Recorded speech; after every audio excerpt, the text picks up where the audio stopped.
Okay, I'm going to make this one kind of quick because I don't know what's going on with my phone. It just randomly cut out as I was doing a roster update. So let's go ahead and get this one done real quickly. So this one here, I'm not too exactly sure who made it. As you can see, there's like one gear and that's it on the rear axle. But this and the caboose were $5. I was like, you know what, they'll look nice. Next are my Athearn Genesis SD45-2s, and I have 5703, 5704, and 5700. These are the Santa Fe Bicentennials, and these are Genesis. 5703 and 04 here have the Tsunami 2 in them, while 5700 just has Tsunami in them. Moving on back, we have two Genesis Santa Fe FP45s. These right now are just standard DC models, no sound or nothing. Eventually I plan to upgrade them, but I gotta see where things go with the layout. Moving on back, we have a Broadway Limited blue line that has now been upgraded to DCC with sound. And all I did was had a friend, he installed a Digitrax decoder in it. Runs great, but it just need to get the speed matched someday because it drags, especially when it's behind the NS units and the George Bush. But eventually it'll get, I don't know what I'll do with them. I might considering selling some of these, I don't know yet. Moving on back is a Mike's Train House SD70 ACE Union Pacific. This one here is a DCC ready model. This was not this particular model, but this was my first MTH DCC sound model. It really was my first DCC sound model. Unfortunately, Gravity decided it wanted to play with it for a while, and a club member, he gave me a new one for Christmas one day, and that was this model. And yeah, I know that there's a missing radiator cat fan. It's right here. Moving on back, we have the Athearn Genesis Tsunami 2 Union Pacific 4141, the George Bush Presidential Library and Museum. It's a beautiful model, sounds great, runs great, absolutely love it.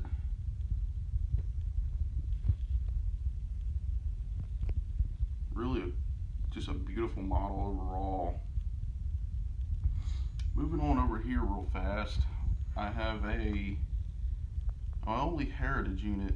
I don't consider the George Bush a heritage unit. I consider it like on its own deal.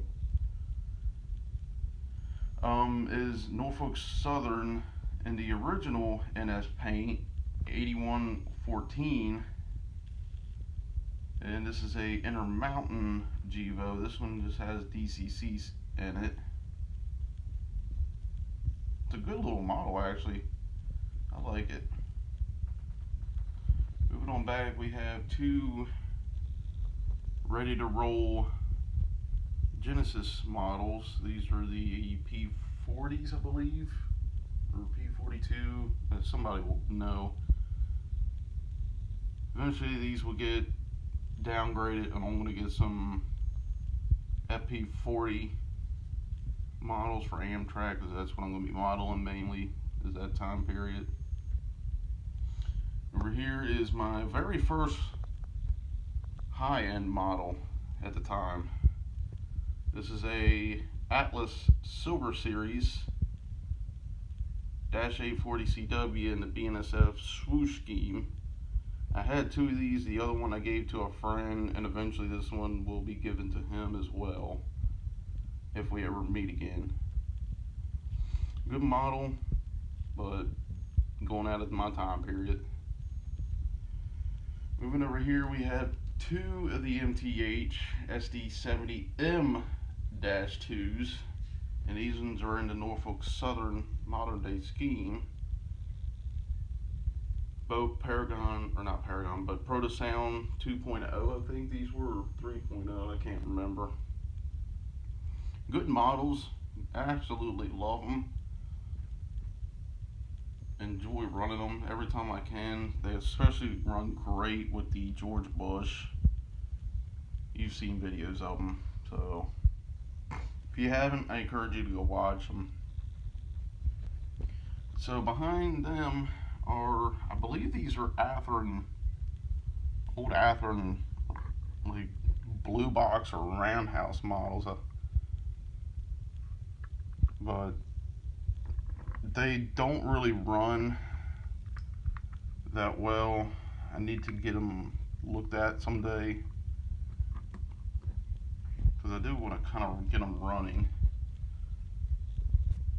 So I want to move on back to the back line, because these ones are going to be kind of quick. So the first, 5 models are all going to be from the Athearn Genesis line. So first up, we have a C&O GP7, or the first two are GP7, and these are number 5844 and 5841. Great models, absolutely enjoy running them. Those two there were my first 2 Genesis models, I believe. It was either them or the George Bush here, and I enjoyed them. Or it might have even been the Santa Fe units, I can't even remember anymore. But they run great, I absolutely enjoy them. Next 3 are Athearn Genesis GP40-2s. All are in the chassis paint scheme, as you can see. 2 B&Os and 1 C&O reporting marks. They're great models. Been enjoying them. Eventually I'd like to get there's at least one more that I'd like to get. If you're a chassis fan, you'll know which one I'm talking about.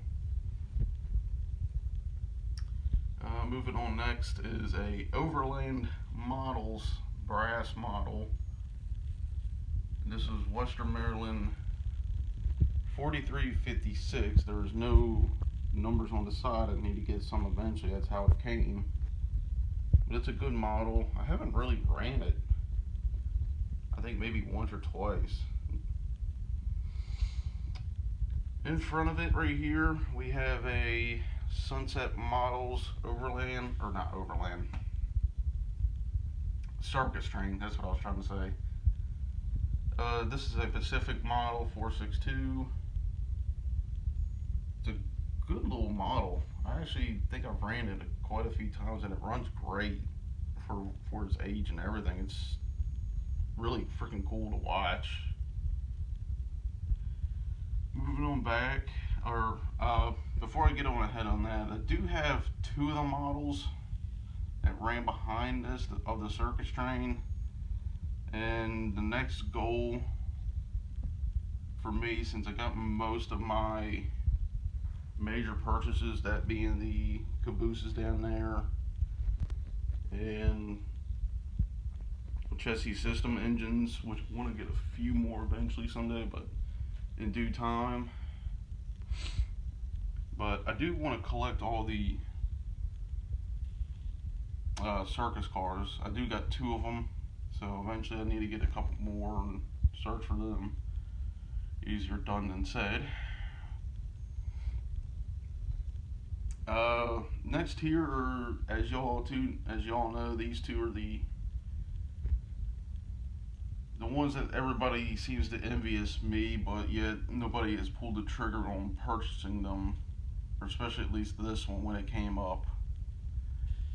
So these 2 are the Key Imports Chesapeake and Ohio 614 and the excursion service.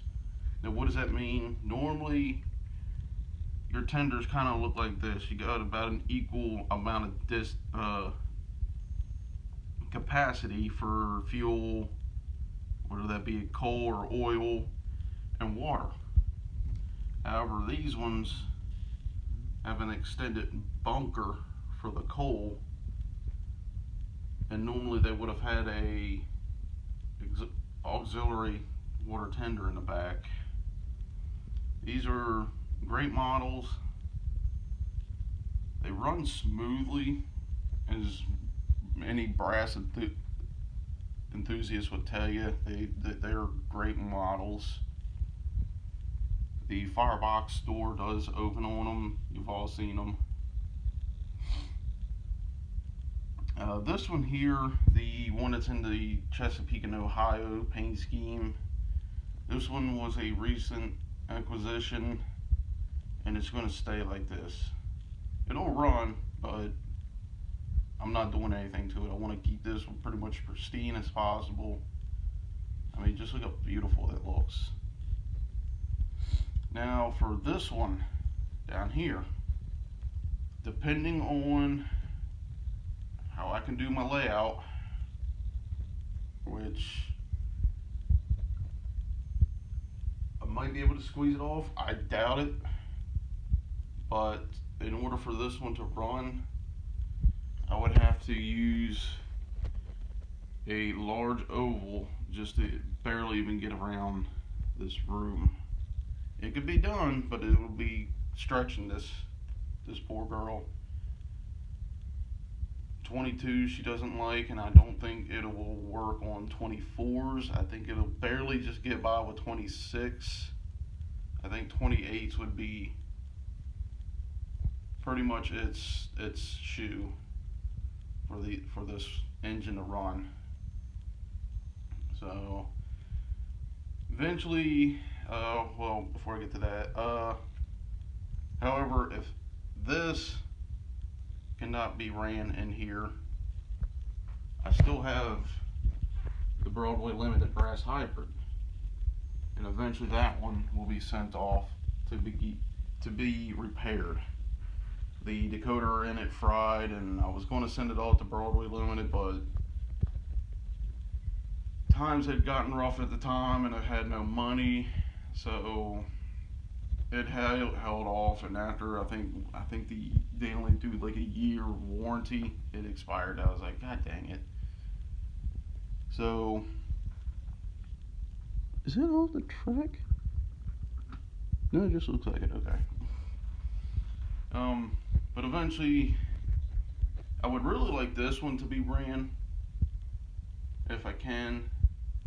The only reason why I bought the Broadway Limited was because I was hoping that it could be a substitute for it, because I didn't think I would ever find a second one like this one. But since I got a second one, this one here is going to be sent to the brass back shop someday. Hopefully get a DCC sound. It's going to be tight, but hopefully he can do it and get lights on the headlight, tender, and mainly I would like to get a firebox flicker. I've never seen that on any model before. That would be cool. I mean, I've seen it on videos, but I've never seen it in person. So I think that would be pretty cool to see. Overall, that's it of the locomotives. Most of my model freight is down here. So it's just mainly box cars. There's an auto carrier, lumber carrier, there's a flatbed, there's some trailer haulers, but I'm redoing them for something else, for something stupid. I got a gondola and a bulkhead flat. A couple more over here. Got a excuse me. Got couple of covered hoppers there in the chassis paint scheme. Down here, there is a couple of box cars. Two are the wagon tops, and then one's like a billboard, as I call them. I don't know if that's the correct terminology for them, but close enough. And then all these boxes, this one down, are all the coal hoppers. So that's all of them. And that's it. And then, of course, I got the cabooses over there. I think I said that. I'm losing my mind. But overall, that's it. That is a collection. I'm gonna try to make this at 16 minutes even. Otherwise, oh yeah, I forgot. Well, let's get these. A couple over here, and a maintenance weight set with a Pennsylvania brass box car. So that's it. Overall, that's the entire collection of my trains. That is what I've gotten so far. No, it is not. I'm lying. Passenger cars. I got several miscellaneous ones in there. I got several old times. I got several modern. And then over here underneath of the big boy that is a kit build, there is the Chessie Safety Express train that I was trying to build. So eventually that'll get worked on, and hopefully I can run it in here. That would be really cool to see. I don't know how well this is going to look in here, but hopefully it'll be something that I can enjoy in here. I was worried because I was putting out a lot of my 6-axle units and the big steam, the Greenbriers in here. But once I got the 4 axles, the Jeeps and all them, I think I can fit something in here. I can easily fit something. Not what I want, but it'll be something. I mainly just want to do running trains in here. I don't care much for switching right now. I just want to be able to run some trains.